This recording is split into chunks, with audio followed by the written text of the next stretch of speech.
Hello दोस्तों, मैं हूं इंग्लिश वाले रियान सर और आप देख रहे हैं मेरे YouTube channel Oxford gallery Kahalgaon. एक बार फिर से हाजिर हूं एक नई वीडियो के साथ और इस वीडियो में हम क्लास 12th बिहार बोर्ड के बच्चों के लिए book rainbow second section poetry से 4th चैप्टर लेके आया हूं, जिसका नाम है ode to autumn.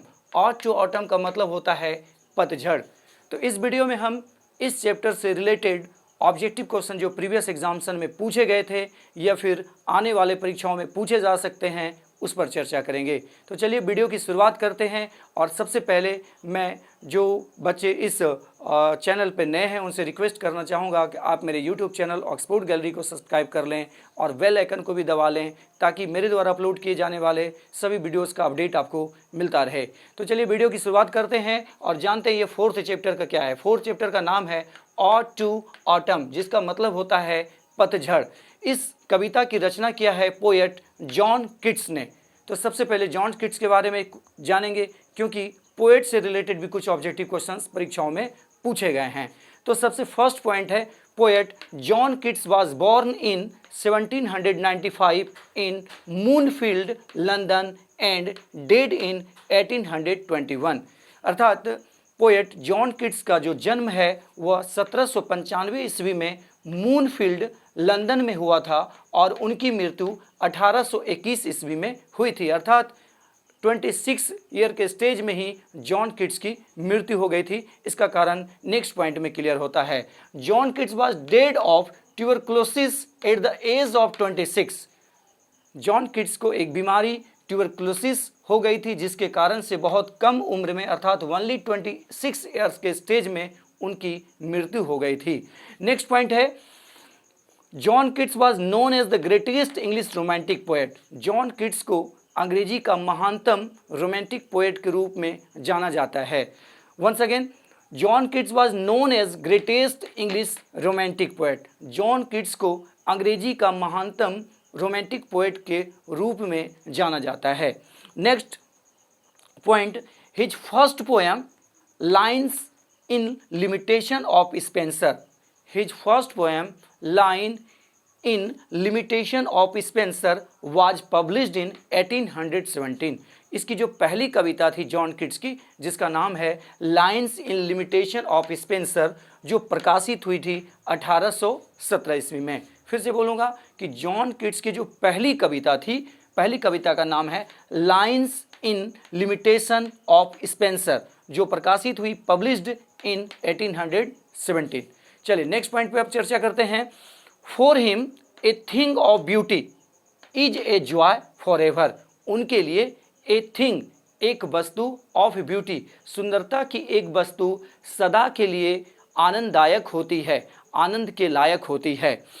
For him a thing of beauty is a joy for ever. उनके लिए आनंद की एक वस्तु सदा के लिए हमेशा आनंद देती, हमेशा के लिए आनंददायक होती है। और फिर कहते हैं and beauty is truth. And मतलब और, ब्यूटी मतलब सुंदरता, इज है ट्रूथ, सुंदरता ही सच्चाई है। एंड ट्रूथ इज ब्यूटी, और सच्चाई ही सुंदरता है। वंस अगेन इस लाइन को मैं रिपीट करना चाहूँगा। उसके नज़र में एंड ब्यूटी इज ट्रूथ, सुंदरता ही सच्चाई है। एंड ट्रूथ इज ब्यूटी, और सच्चाई ही सुंदरता है।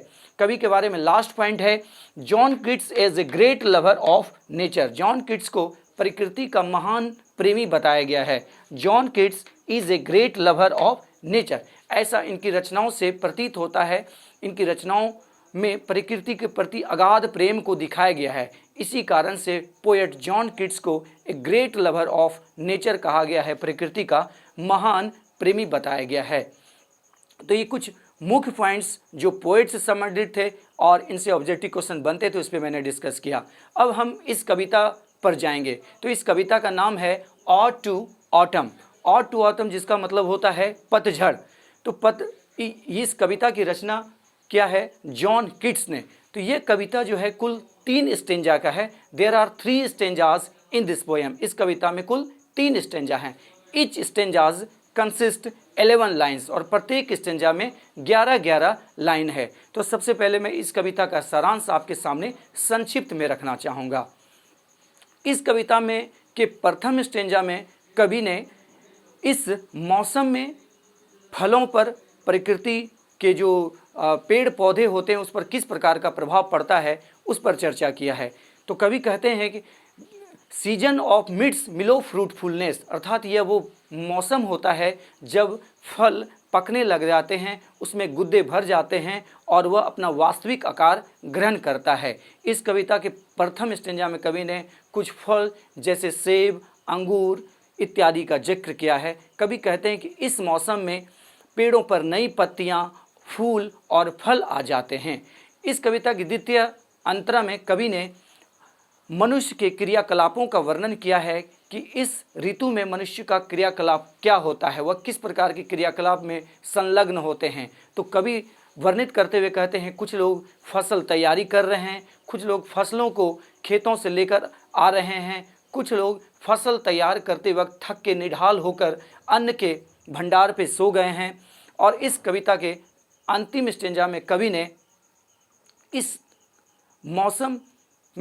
मौसम का वर्णन किया है कि इस मौसम में जो है दिन कैसा होता है, समय कैसा होता है, सुबह का बेला कैसा होता है, शाम का वक्त तो कैसा होता है, चिड़ियाँ जो गाती है उसके स्वर में किस प्रकार के भाव होते हैं। इन चीज़ों का वर्णन कवि ने तृतीय स्टेंजा में किया है। तो ये कुल 3 स्टेंजास का ये कविता है और प्रत्येक स्टेंजा में 11-11 लाइन है। तो ये मुख्य बातें थी जिसको मैंने संक्षिप्त में इस कविता का सारांश आपके सामने रखा।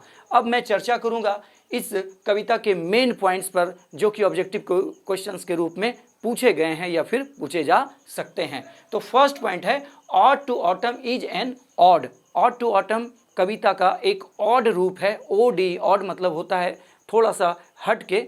इसके पहले मैंने आपको sweetest love, I do not go, song of myself और now the lips are falling fast का वीडियो अपलोड किया है, शायद आप लोगों ने देखा है। और जिन लोगों ने अभी नहीं देखा है मैं इस वीडियो के डिस्क्रिप्शन में उसका लिंक दे दूंगा, आप अवश्य देखें। वो तीनों कविताएं लिरिक है, लेकिन ऑड टू ऑटम एक ऑड है। ये फर्स्ट पॉइंट इस कविता का। Ode to autumn is a poem composed by John Keats. Already मैं कई बार कह चुका हूँ कि ऑड टू ऑटम कविता की रचना पोएट जॉन किट्स ने की है। थर्ड पॉइंट है autumn starts with the departure of winter. तो ऑटम सीजन कब आता है? ऑटम स्टार्ट्स मतलब शुरू होता है, विथ डिपार्चर मतलब समाप्त होने के बाद, ऑफ विंटर अर्थात विंटर मतलब जाड़ा का मौसम जब समाप्त होता है तो जाड़ा के मौसम की समाप्ति के बाद ऑटम अर्थात पतझड़ का मौसम स्टार्ट्स होता है। This poem consist of 3 stanzas. इस कविता में कुल कितने स्टेंजाज हैं? ऑलरेडी मैंने कई बार बता चुका हूँ। इस कविता में 3 स्टेंजाज हैं।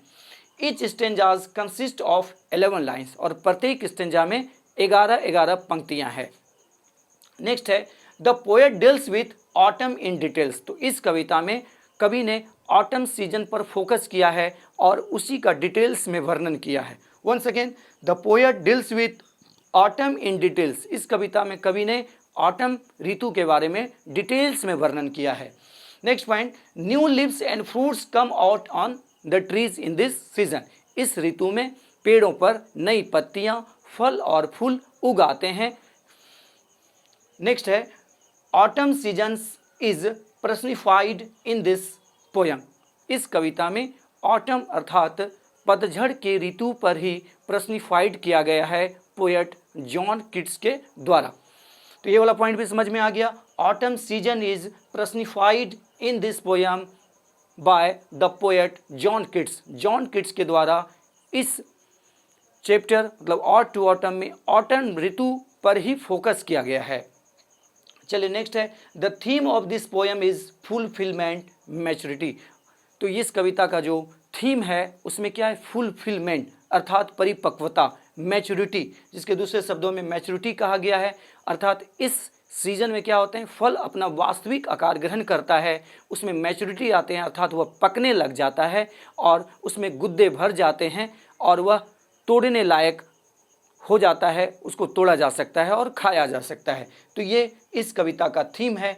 ऑटम इज सीजन ऑफ मिलो fruitfulness. Autumn is a season of मिलो फ्रूटफुलनेस। ये जो पंक्ति है इसी कविता का अंश है और इस कविता का जो प्रारंभ होता है अर्थात फर्स्ट स्टेंजा का जो फर्स्ट लाइन है वह यही है, autumn is a season of मिलो फ्रूटफुलनेस।